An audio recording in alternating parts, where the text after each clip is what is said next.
All right, so now we're going to show you how to set up SWAPP with 3 easy actions. 1, mapping. 2, apping. 3, tapping.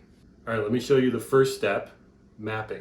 To get into the mapping, obviously, we're going to hop up here to our map options, and we're going to go into add a map. This is going to be the first thing you're going to do.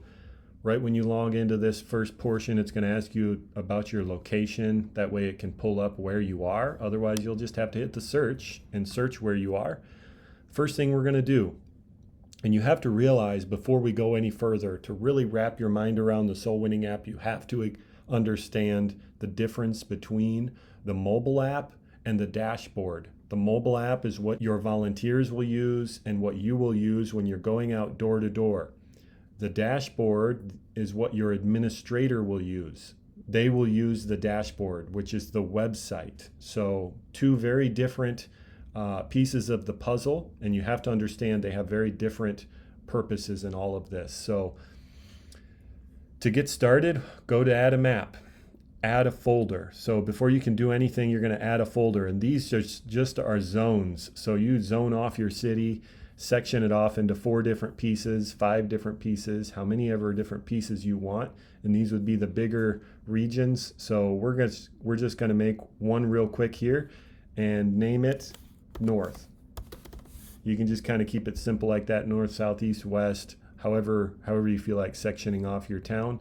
Right when we make our first folder here, you're going to notice that it's red. And so if we were to open the app, still there would be nothing there for us to see. We need to make a map inside that folder. So we just click on that folder, or we could click on it up here on the left side, the left-hand side, as the folders begin to show up. And we can put a map inside there. So we'll have 3 new icons that show up here, 2 different mapping tools, and then 1 icon for something else. So we're going to click on add a map and zoom into the area that we want to add a map on. And as we zoom in, you'll see some details change. We can switch to the satellite view if that helps you in your area, if you can't see the houses for some reason. We're going to just quickly draw a map so I can show you kind of how to do that. We do this the same way. We just click to drop anchor points along the way, just like we're drawing the folder. You just click, and everywhere you click drops an anchor point to draw the map. We're going to name this one North 1. And then we're going to hit save. So as we make these folders, all of this is going to reflect into the mobile app.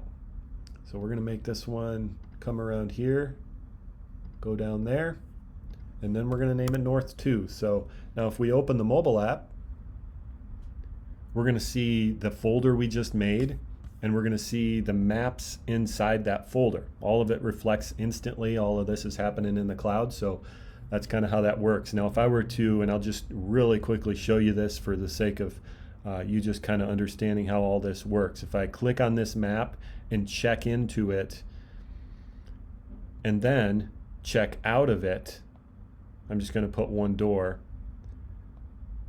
It marks this map completed. So when your members check into a map, they're claiming that map and saying, we're going to do this map. And when they check out of the map, of course, they're saying, I'm done with this map. And so it marks it red, which indicates really that it's complete. Now, if they, for some reason, don't finish that map, they can still click on that map, go back to that map and finish it and pick up where they left off. There's no real easy way to communicate to your entire church where this map was halfway completed. So what we recommend is you just tell your members, if you do a map, go back until it is done, until you need to complete that. That's the easiest way really to do that. So or stay there until they're done. So that's kind of how that works. You can still check into red maps, but the red is really a good indicator that it's done. So that's kind of how that works, and it reflects. Everybody can see the same thing. So if we look back on the dashboard here, we can see if I open this folder, it's red. That one's red. I can see that. We can change the status of it and everything here. We can edit it, redraw it, rename it. So That's kind of just in a nutshell how to quickly get started and how to start mapping. Now, the second step is apping. So, and what does that mean? Well, that means getting your volunteers connected with your outreach. So what we're going to do here is I'm just going to quickly go into my profile since I'm already set up with the app, and I'm going to, well, what I'll do is I'll just log out. So I can log out, and it takes me all the way back to the main page. When you download the app, this is what you're going to see, and you open it for the first time. So if they put in their cell phone number and then they send this OTP, what's going to happen is if they're already in the system, it's going to send them the one-time password that they can just quickly and easily log in with. If they're not in the system, it will take them to the sign-up page, and then they'll just fill out their name, their email, and then of course continue through this one-time password login. And it's real easy to log in with the one-time password. It sends you a text message on iOS, and most Android devices you can just easily paste it from the keyboard, from your messages right into here, and then we can click submit, and then boom, we're logged in. But we need to connect to your church's outreach. So that's what this page is for. Your church members can search for your church by the zip code or by the church name. And so we're just going to search for our demo church here, and it'll pull up a list of the results, and I'm just going to join with our church. And you could set the church joining password if you want. By default, it is off. So once we're in, of course, then our volunteers are connected with our church's outreach. It really is as simple as that. We try to make the sign-up process really effortless, and we work hard at trying to keep that as easy as possible, and we work on even improving it to this day. So that's how to get your church members connected with your outreach. So we went through mapping and apping. Now we're going to look at tapping. And so there's lots of things you can do in the Soul Winning app. At face value, it looks very basic and simple, but there's a lot buried within here. So we got a menu on the bottom, and this shows you, really gets you deeper into all of the other functions within SWAPP. But first and foremost, right up front, is the maps. So we're going to go in, and I'm going to show you a little bit more details of checking into a map. So we're going to check into this other green map here and show you the prospecting. So really, tracking your maps is cool, but if you're not seeing people saved and you're not following up, what is the point of tracking your maps? So we're going to be checked in here. We opened this one green map, and we're going to click check in. And I already described that, but that's claiming this volunteer. I am claiming this map, and I'm going to complete this map. So once I'm checked in, it'll allow me to just click on a house, and it'll pull up this window, and I can drop various different pins. So we're going to make a prospect, and it'll ask me to confirm it, mostly just confirm the house number, and we're just going to make this one a test prospect. So the first name's the only required field. You can fill out notes, tag the notes for further categorization, but we're just going to click save, and we'll say no to that for now, and it drops the prospect pin. So now if we go to the dashboard here and we look at the list view of the prospects, we're literally going to see that prospect we just saved. The administrator can see the overview of all of your outreach data. Everything that everybody adds goes to the administrator dashboard. So but me as an individual, I can only see what I add in the app. So that's kind of how that works. So if I click on other houses, I can see a do not knock. I can add a do not knock. I can tap on it and add a note.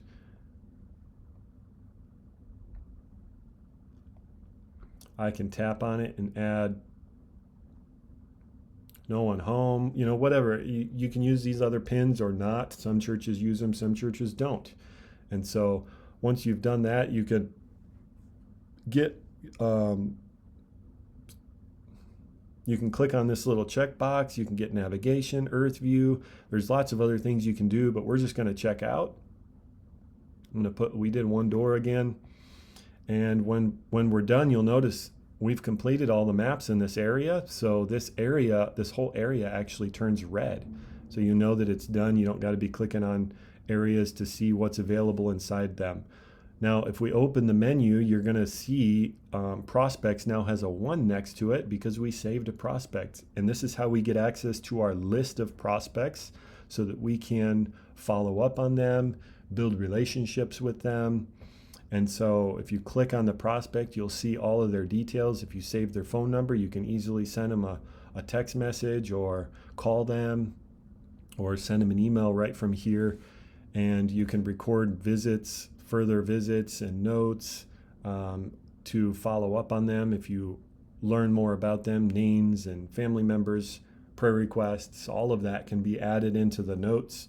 And so you also got this handy little map view. So this little green button on the bottom will give you a view of all of your prospects in this list. So if we had 100 prospects in this list and we click on this green button on the bottom, it'll actually pull up all of them on the map so that we can see all of them.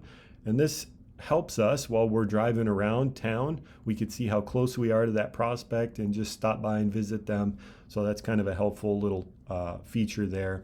And of course, if you need to, you can add prospects from this page with the little plus on the top. So that's kind of how that works. That's the basic overview of the tapping into the features of some of the apps. Mostly what you're going to probably use in your church is the door-to-door tracking and the prospecting. Those are the most helpful things. But beyond that, there's a lot of extra little features, and I'll show you that real quick. I'll try to dive really quickly and give you an overview of some of the deeper features that are built into the Soul Winning app, mostly on the dashboard. So if you look over on the computer side here, you can see we have lots of different options on the top here.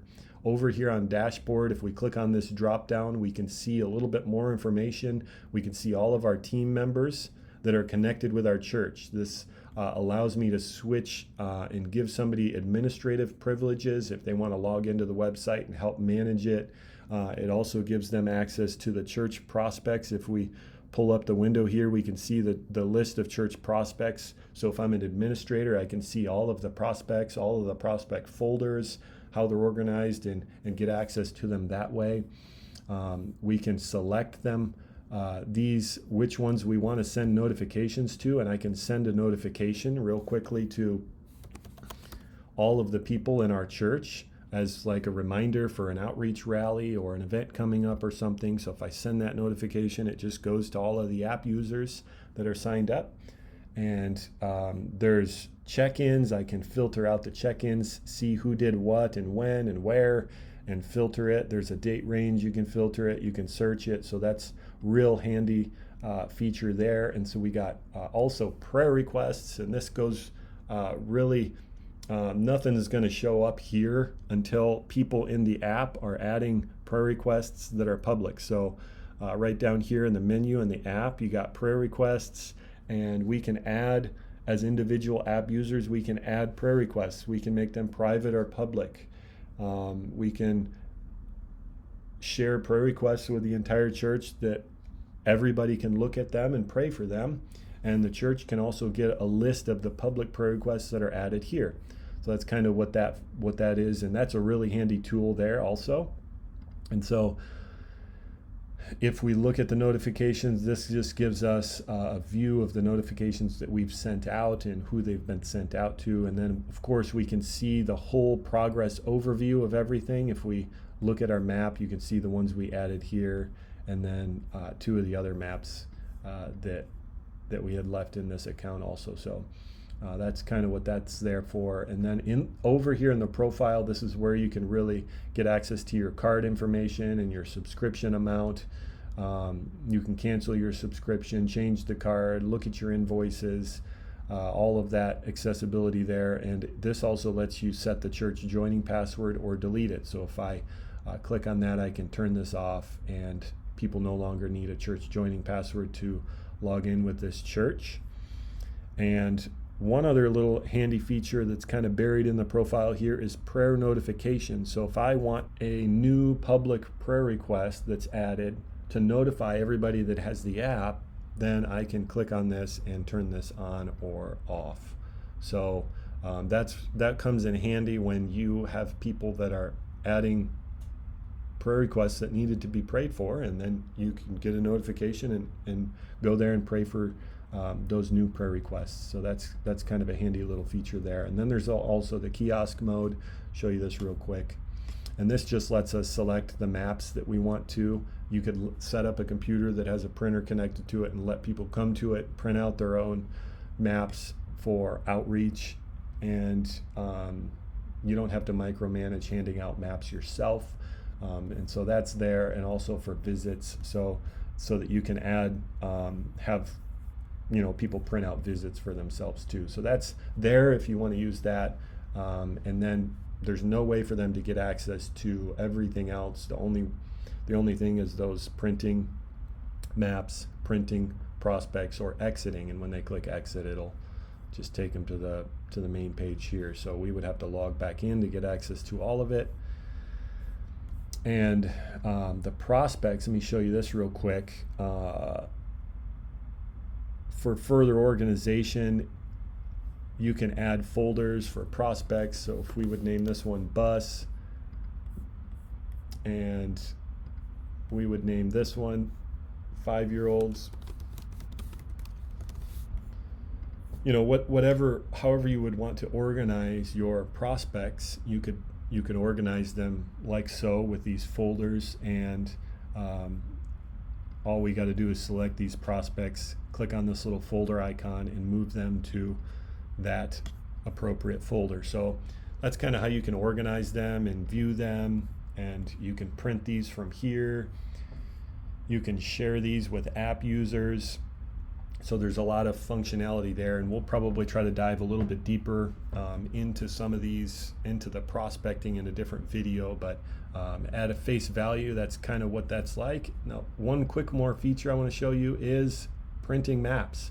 So just in case you were wondering about this, my church members don't use the app, but I'd still like to be able to map this way and organize my maps into this. So we're going to go into the map list, and you can see the list of my maps here and the list of my folders. If we had more folders here, we would see the list of them, but I'm going to select the only one that's not complete, and we are going to print it.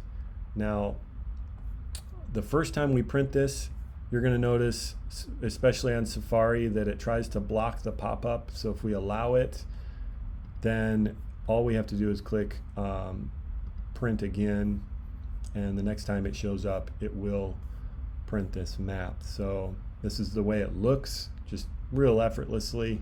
Just clicked print, and it was done. So if we close that and reload this page, you'll notice that the one we just printed off here, EL2, is now closed because you've printed it out. It's exited the system, and for all the system is concerned, this map is done. And there's really, for all you're concerned, most of the time once a map leaves your hands, you're going to want to assume that it's done and tell your people that I don't want it back. So that's probably the best policy for that. So you can see here the kiosk checked into it, printed it off. That's kind of how that shows up on the check-ins. And so that's how you print. You can print in bulk if you select them and click print. The same thing happens here. You'll print these 4 areas, and there is a limitation to the printing because there's limitations on our end. That's all that Google will allow us to print. So hopefully that's understandable, but we'll dive a little deeper into some of these features, and hopefully this was a help to you and a good overview on how to get started and all of that. So have a wonderful day. Thank you for using the Soul Winning app, and thank you for caring about souls. Have a wonderful day.